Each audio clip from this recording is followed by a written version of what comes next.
ஹாய்ங்க, வணக்கம். இன்றைக்கி பச்சை பயிரை வச்சு நம்ம சுயம் தான் செய்ய போகிறோம். நாங்கள் இதுக்கு தோப்பம்னு சொல்லுவோம். அதுக்கு பச்சை பயிரை கொஞ்சம் நேரம் ஊற வச்சுருக்கேன். ஒரு 1/2 அன் ஹவர் முன்னே ஊற வச்சு குக்கரில் சேர்த்து ஒரு விசில் விட்டு வேக வச்சு இந்த மாதிரி வடிகட்டி ஆற வச்சுக்கலாம். மிக்சியில் கொஞ்சமாக சேர்த்து பவுடர் மாதிரி அரைச்சி எடுத்துக்கலாம்.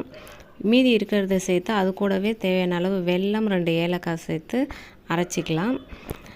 அரைச்சி அந்த முதல்ல அரைச்சது கூட சேர்த்து நல்லா மிக்ஸ் பண்ணிக்கலாம். ஒரு 2 பத்தை தேங்காயும் அரைச்சி அது கூடவே சேர்த்து நல்லா பிசைஞ்சு இந்த மாதிரி தேவையான சைஸில் உருண்டை பிடிச்சி எடுத்துக்கலாம். ரொம்ப சத்தான சுயம்ங்க இது. எண்ணெய் வச்சு நான் இட்லி மாவு தான் இன்றைக்கி எடுத்துருக்கேன். உங்களுக்கு தேவைன்னா மைதா மாவில் கூட செய்யலாம்.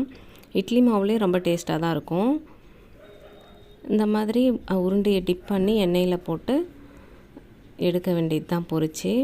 ரொம்ப டேஸ்ட்டாக இருக்குங்க. நீங்களும் செய்து பார்த்துட்டு எப்படி இருக்குன்னு கமெண்ட்டில் சொல்லுங்கள். தேங்க்யூ.